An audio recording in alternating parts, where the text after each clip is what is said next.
ओम नमः शिवाय। हर हर महादेव। श्रावण मास महात्म्य अध्याय 6।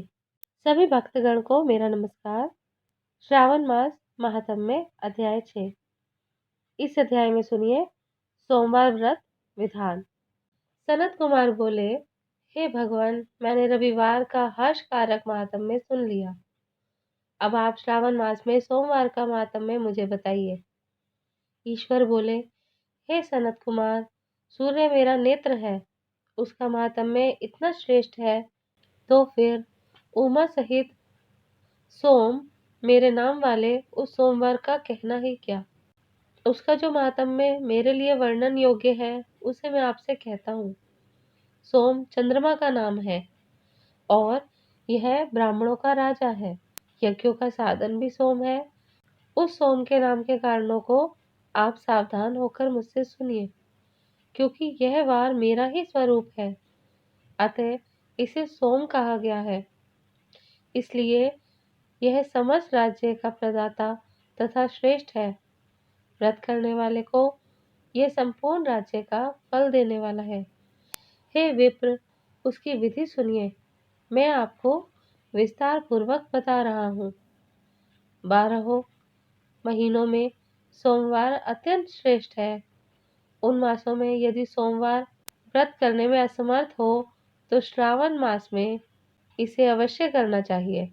इस मास में इस व्रत को करके मनुष्य वर्ष भर के लिए व्रत का फल प्राप्त करता है।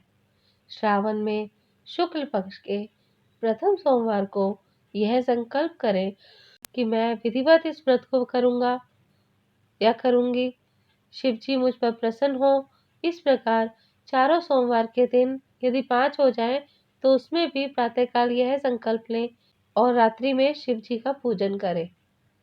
16 उपचारों से सायंकाल में शिव जी की पूजा करें और एकाग्रचित होकर इस दिव्य कथा का श्रवण करें। हे सनत कुमार, इस सोमवार को कही जाने वाली विधि को अब मुझसे सुनिए। श्रावण मास के प्रथम सोमवार को इस श्रेष्ठ व्रत को प्रारंभ करें। मनुष्य को चाहिए कि अच्छी तरह स्नान करके पवित्र होकर श्वेत वस्त्र धारण कर ले और काम, क्रोध, अहंकार, द्वेष, निंदा आदि का त्याग करके मालती, मल्लिका आदि श्वेत पुष्पों को लाएं। इनके अतिरिक्त अन्य विविध पुष्पों से तथा अभीष्ट पूजन उपचारों के द्वारा त्र्यंबक इस मूल मंत्र से शिव जी की पूजा करें। उसके बाद कहें, मैं शव, भावनाश, महादेव, उग्र, उग्रनाथ, भाव, शशिमौली, रुद्र, नीलकंठ, शिव तथा भवहारी का ध्यान करता हूँ। इस प्रकार अपने विभव के अनुसार मनोहर उपचारों से देवेश शिव का विधिवत पूजन करें। जो इस व्रत को करता है, उसके पुण्य फल को सुनिए।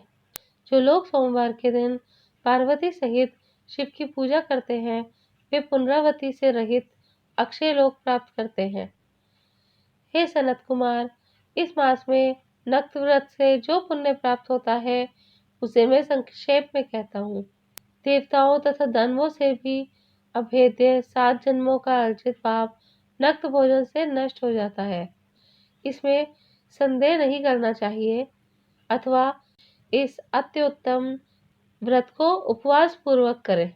इसे करने से पुत्र की इच्छा रखने वाला मनुष्य पुत्र प्राप्त करता है और धन चाहने वाला धन प्राप्त करता है।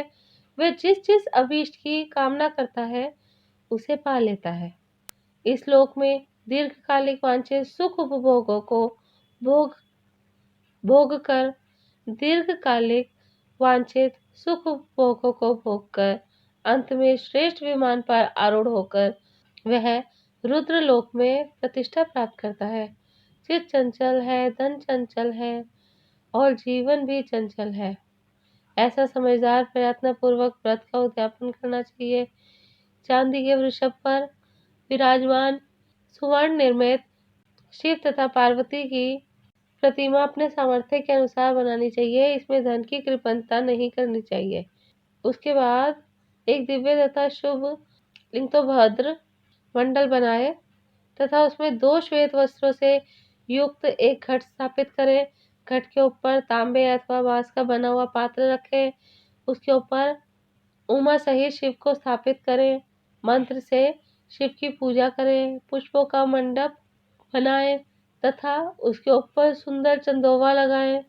उसमें गीतों तथा बाजों की मधुर ध्वनि के साथ रात में जागरण करें। उसके बाद बुद्धिमान मनुष्य अपने ग्रह सूत्र में निर्दिष्ट विधान के अनुसार अग्नि स्थापन करे और फिर शव आदि 11 श्रेष्ठ नामों से पलाश की समिधाओं से 108 आहुति प्रदान करे। यव, व्रीहि, तिल आदि आहुति अपयस्यव इस मंत्र से दे और बिल्वपत्रों में आहुति त्र्यंबक अथवा षट्क्षर मंत्र ओम नमः शिवाय से प्रदान करें। उसके बाद स्विष्टकृत होम करके पूर्ण आहुति देकर आचार्य का पूजन करें और बाद में उन्हें गो प्रदान करें। उसके बाद 11 श्रेष्ठ ब्राह्मणों को भोजन कराएं तथा उन्हें वंश पात्र सहित 11 घाट प्रदान करें। इसके बाद पूजित देवता को अर्पित सभी सामग्री आचार्य को दे और तत्पश्चात प्रार्थना करें, मेरा व्रत परिपूर्ण हो और शिव जी मुझ पर प्रसन्न हो। उसके बाद बंधुओं के साथ हर्षपूर्वक भोजन करें। इसी विधान से जो मनुष्य इस व्रत को करता है वह जिस जिस अभिलषित वस्तु की कामना करता है उसे प्राप्त कर लेता है और अंत में शिवलोक को प्राप्त होकर उस लोक में पूजित होता है। हे सनत कुमार, सर्वप्रथम श्री कृष्ण ने इस मंगलकारी सोमवार का व्रत किया था। श्रेष्ठ, आस्तिक तथा धर्मपरायण राजाओं ने भी इस व्रत को किया था।